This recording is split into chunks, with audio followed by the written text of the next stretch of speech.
又到了吃玉米的季節，今天搭配排骨分享一道好喝又营養的玉米排骨湯，湯鮮味美，老人小孩都愛喝。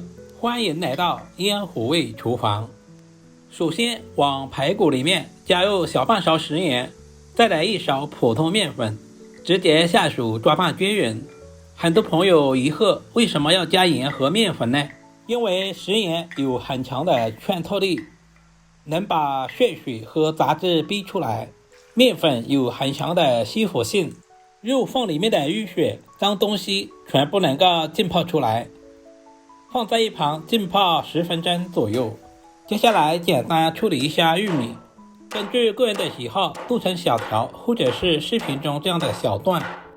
要想玉米沒有碎渣，訣竅就是要刀快，垂直下刀，一刀切斷玉米芯，不反复來回剁，玉米粒就不會擠壓掉渣。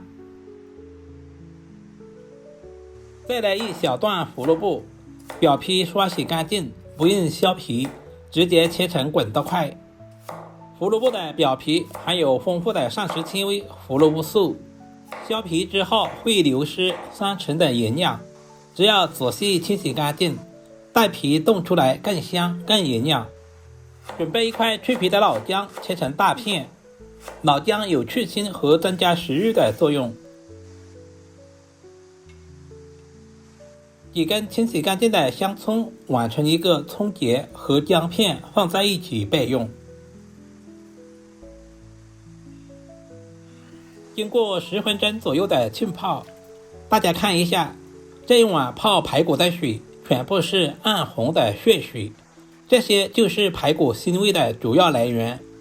清洗完第一遍之後，直接撈出來，放在乾淨的清水中多淘洗2遍，直到把水洗至很清澈，這樣排骨才算洗乾淨了。把洗好的排骨控乾水分，放在大一點的盤中備用。重點來了，排骨一定要冷水下鍋焯水，再加入去腥3件套、料酒、薑片和一個蔥結。很多朋友總是在糾結，為什麼不能用開水焯水？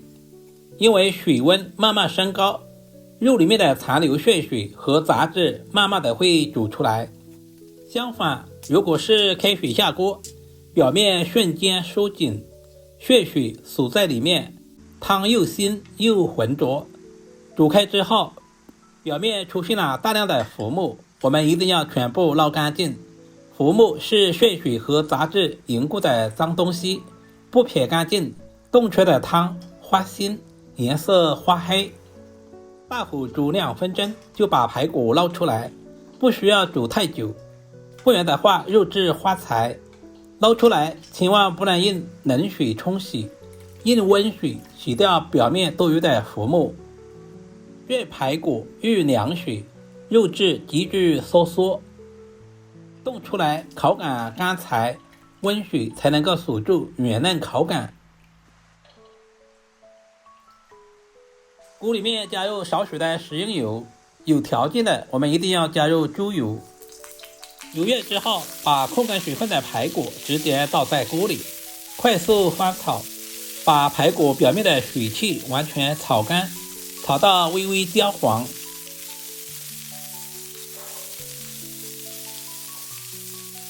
把剩下的薑片倒進鍋裡一起翻炒，薑香融入排骨，能再次去除大部分的腥味，這一步是湯色奶白的關鍵。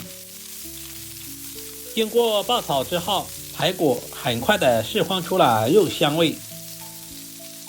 炒制成視頻中這樣，表面微微金黃。接下來一次性加入滾燙的開水，切記不能加涼水。炒熱的排骨加入涼水，蛋白質快速收縮，肉質變緊實發柴，湯也凍悟出奶白色。開水能夠持續高溫，肉裡面的蛋白質、油脂充分的釋放出來，湯色才能凍得奶白。靠上鍋蓋，蒸小火燜煮10分鐘左右。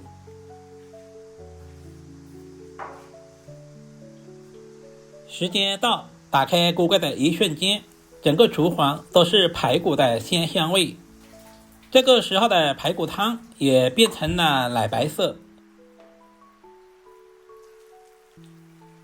薑片的香味完全煮出來了，直接挑出來丟掉。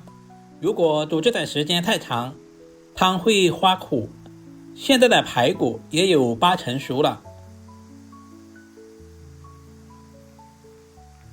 接下來把切好的胡蘿蔔、玉米全部倒在鍋裡。因為排骨比較難熟一些，所以玉米和胡蘿蔔一定要最後加入。再次靠上鍋蓋，大約燜煮15分鐘左右，使排骨、玉米和胡蘿蔔完美的融合。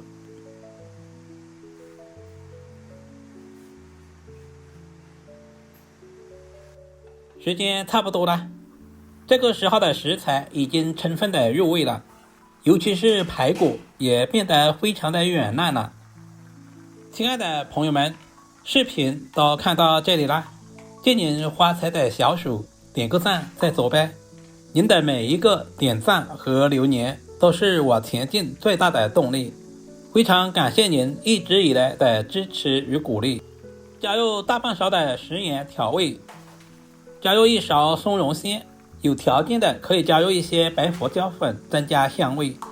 為什麼食鹽一定要最後加入？早放鹽會讓肉的組織收縮，肉質變硬，鮮味鎖在肉裡，湯喝着不鮮。出鍋前調味剛剛好，一道營養又好喝的玉米胡蘿蔔排骨湯就這樣做好了。碗中加入枸杞和切好的蔥花，玉米胡蘿蔔和排骨幾種食材完美的融合，不僅增加了整道湯的營養價值，同時也豐富了口感。排骨富含優質的動物蛋白以及鈣元素，尤其是體虛孩子长身體適量多吃排骨對身體非常有益。玉米富含膳食纖維、B 族維生素、葉黃素，可以促進消化，緩解疲勞。胡蘿蔔的營養就不要多說了，含有豐富的胡蘿蔔素，也是小朋友們特別喜歡吃的。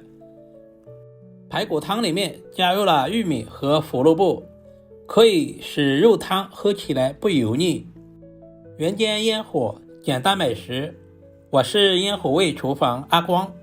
如果視頻對您的廚藝有那麼一點點幫助，就麻煩點讚、收藏、留言並轉發出去。我們下個視頻再見吧。